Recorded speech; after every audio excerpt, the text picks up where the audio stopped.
All right, so I've been holding Bitcoin since 2016, and I want to be really clear about something right up front. I'm not here to be a contrarian. You know, I'm not here to be that guy who just dunks on Bitcoin for clicks. Look, I genuinely believe in what it was designed to do. I really do. But I also believe that if you really care about something, you have to be honest about its weak spots, its vulnerabilities. And this one, this whole quantum computing question, I mean, I've been sitting with this for a long, long time. And I just can't pretend it's not a real serious issue anymore. And I think that's the perfect way to frame this. You're right. This isn't some Bitcoin is bad hit piece. This is about Bitcoin staring down a massive technical and, maybe even more importantly, a governance challenge. And we really need to think clearly about it. So, I'm Taylor. And I'm Chris. Welcome back. Today, we're going to do something a bit different. We're doing a real, honest-to-goodness analysis of whether Bitcoin can actually survive the quantum computing era. And I'm not talking about those clickbait headlines like, will quantum computers kill Bitcoin tomorrow? That's a tabloid question. No, the real question is, can this massive decentralized network, governed by, let's be honest, rough consensus among thousands of people who don't always agree, can it successfully pull off a fundamental cryptographic upgrade before some sophisticated bad guy gets the tools to break it wide open? Yeah, and when you put it like that, the answer is, well, it's not obvious at all. It really isn't, is it? So, okay, let's just lay out the ground truth here. Let's get into the fundamentals. Taylor, can you walk us through the actual technical problem here, in plain English? Okay, so all of Bitcoin's wallets, right? They're secured by something called ECDSA. That stands for Elliptic Curve Digital Signature Algorithm. And look, it is rock-solid cryptography. A normal computer, a classical computer, it will never break it, period. The problem is quantum computers, and it's really specific.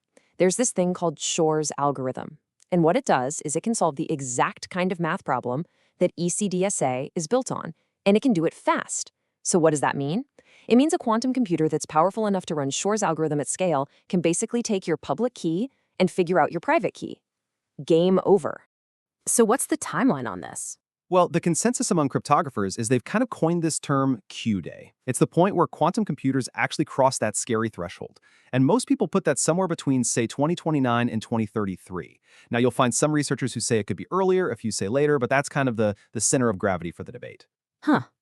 So 7 to 11 years from now? I mean, that feels like a decent amount of time, right? It might be. And, that's the core of the optimist case. And let me just give you the full version of that. The optimist will tell you, hey, Bitcoin has upgraded before. We had Taproot, SegWit, P2SH. The protocol is designed to evolve.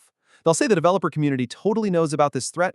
We already have post-quantum signature schemes. NIST has even standardized them. The argument is, when the time comes, Bitcoin will just upgrade. Simple as that. Okay, but I'm sensing you're not entirely sold on that optimistic take. I'm really skeptical of one little word in that whole argument: when. See, the whole assumption is that this big upgrade happens before Q-Day, with plenty of time for everyone to move over smoothly. And frankly, I think there are at least 3 really big reasons to doubt that's how it'll play out. Okay, lay them out for me. All right, first, Bitcoin's governance is, by design, super conservative. And usually, that's a good thing. It's a feature, right? It stops bad actors from just pushing through harmful changes. But it also means that any major change to the protocol requires pretty much everyone to agree. And we're talking about a group of stakeholders who historically have disagreed violently about things that are way smaller than this. I mean, remember the block size wars? That split the whole community. A post-quantum migration, that's so much bigger than block size. It's not even in the same league. Okay, but couldn't you make the case that if the threat is existential, if it's this real, the community will have no choice but to find consensus? You could, theoretically. But here's the real problem with that idea of the threat is real enough. In the world of Bitcoin governance, threats are dealt with as they happen, in real time. Right now, today, no quantum computer can break Bitcoin. So the threat is just a projection, it's a probability. Trying to get a bunch of very conservative stakeholders to agree to a massive, network-altering hard fork for something that hasn't happened yet, that's a totally different political challenge than, say, responding to an active hack that's happening right now. Right, it's like the difference between buying flood insurance on a sunny day versus buying it when you see the water rising up your driveway. Exactly. And when do most people buy it? When the water's already rising. Which, believe it or not, brings me to my second point, the timing. Even if everyone magically agrees, the upgrade process itself takes a long time. A post-quantum upgrade would mean changing the protocol, all the wallet software, hardware wallets, exchanges, and then you need a migration period where every single person holding Bitcoin has to manually move their funds to these new quantum-resistant addresses, and you can't force them to do it. So what's a realistic timeline? From the moment we get consensus to the moment the network is actually safe? I'd say 3 to 5 years. And that's probably being optimistic. And that leads right into my third point, the confidence crisis. The second a credible quantum threat becomes public knowledge, like the moment some lab announces they've done it, they've crossed that threshold, you don't get a technical crisis first, you get a confidence crisis. So the market panics before the tech guys can even roll out a fix. The market panics before the tech guys even have time to propose a fix. And in that kind of panic, you could see the community make exactly the kind of rushed, badly thought out decisions that just lead to total chaos. Okay, I hear all of that. And yeah, it's serious stuff. But I've got to push back a little here. It feels like you're kind of describing the absolute worst case scenario, or literally everything that can go wrong does go wrong.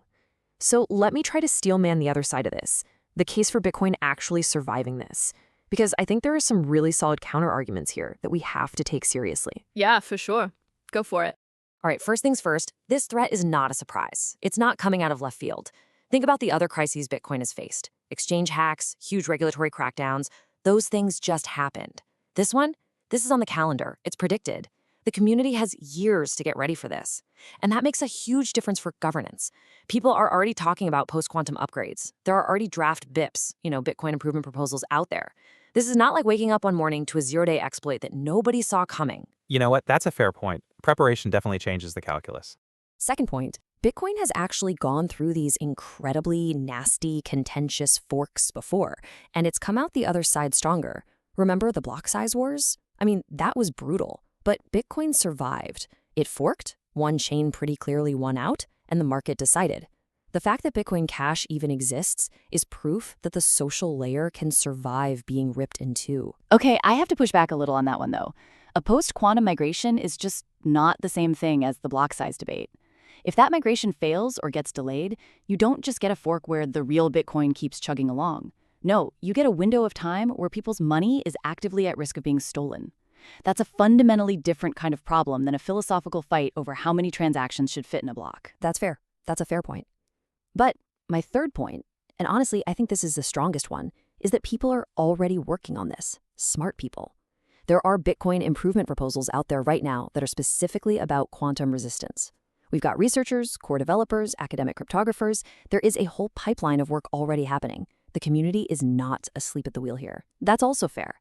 And look, I want to be super clear about this. I'm not sitting here saying Bitcoin is definitely going to fail. What I am saying is that the outcome is genuinely up in the air in a way I don't think most Bitcoin holders really appreciate.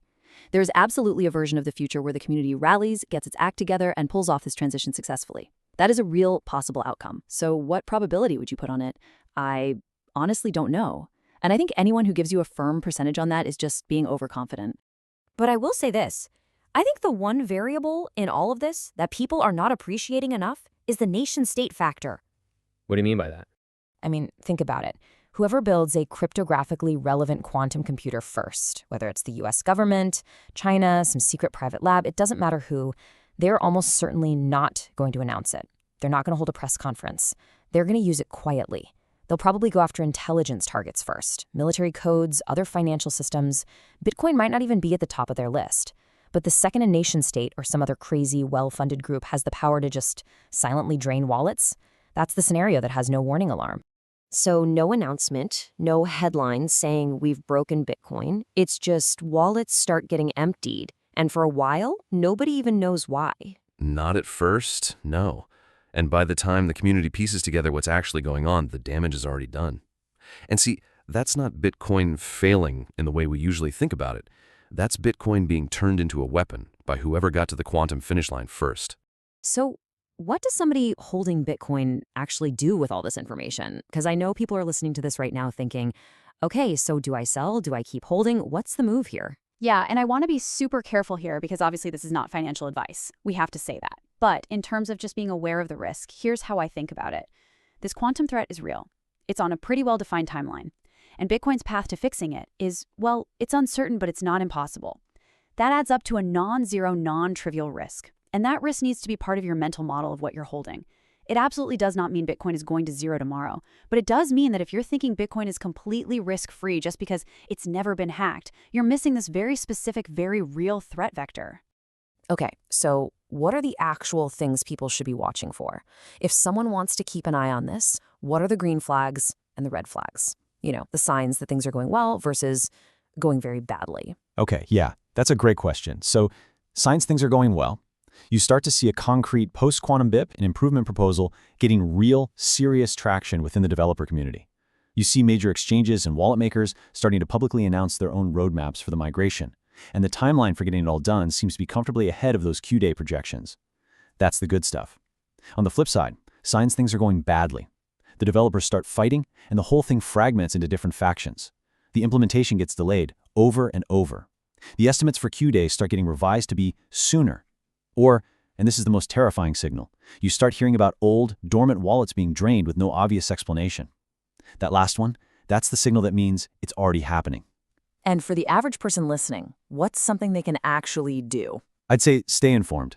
And I don't mean just watching the price charts. I mean actually follow the Bitcoin developer mailing list, look at the Bit repository, read the updates from NIST. And then, when a credible post-quantum migration is finally announced, take it seriously, do it on time, and maybe most importantly, just have some honest intellectual humility here. The people building and maintaining this network are brilliant, they're dedicated, but they are up against a challenge that is technically complex, socially messy, and has a very real deadline. I think that's exactly the right way to put it. This is definitely not a close your eyes and hope for the best kind of situation. It never is, right? Not with things that are actually worth caring about. Yeah, that's a really good place to leave it. You know, Bitcoin has survived so much. Mt. Gox, all those regulatory crackdowns, 80+% price drops, the block size wars. The community has always come back from stuff that at the time looked like the end. This quantum challenge is absolutely real and it's absolutely serious, but real and serious hasn't beaten Bitcoin yet. Their hard truth here, though, is that this one has a deadline. And it's not infinite. No, it is definitely not infinite. So that's our take on it. And look, if you've been holding Bitcoin for a long time and you've kind of been pushing this question to the back of your mind, I get it. I really do. Nobody wants to poke holes in something they believe in. But the people who make it through these kinds of big transitions are always the ones who face the hard questions honestly and early on. So we really want to know what you think. Drop your thoughts in the comments. Are you optimistic? Do you think Bitcoin will get the upgrade done in time? Or are you skeptical about the whole government's mess? Let us know where you land on this. We'd love to hear from you. Until next time. Until next time.